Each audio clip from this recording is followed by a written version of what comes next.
Live from the world's capital markets, here are the latest financial headlines brought to you by News Factory. Hello and welcome to Monday's Daily Financial Review. Here's what's making the headlines in the markets today. The UK's BRC like-for-like retail sales will be released at 23:01 GMT. Japan's EcoWatchers survey outlook at 5 GMT. Japan's EcoWatchers survey current at 5 GMT. Germany's imports will be released at 6 GMT. The US 3-month bill auction at 15:30 GMT. Germany's exports at 6 GMT. Those were today's major economic events. And now, moving on to world financial headlines.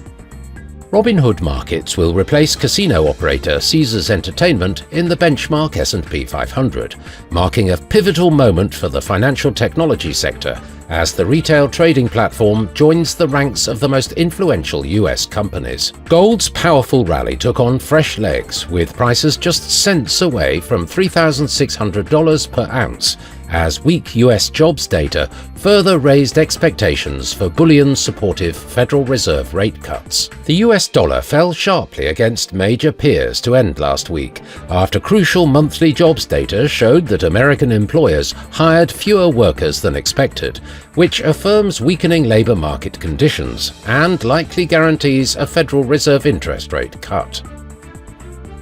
Coming up, the choices from our chief analysts for today. The dollar-yen pair dropped 0.7% in the last session. The stochastic indicator is giving a positive signal. The last session saw the Bitcoin gain 0.5% against the dollar. The ROC is giving a negative signal. The last session saw the Aussie gain 0.5% against the dollar. The MACD is giving a positive signal. The oil-dollar pair plummeted 2.1% in the last session. The Williams indicator is giving a positive signal. We hope that you've enjoyed Monday's financial review. On behalf of all of us here, we wish you a productive trading day. Be sure to join us tomorrow morning for the latest news and events from the financial markets.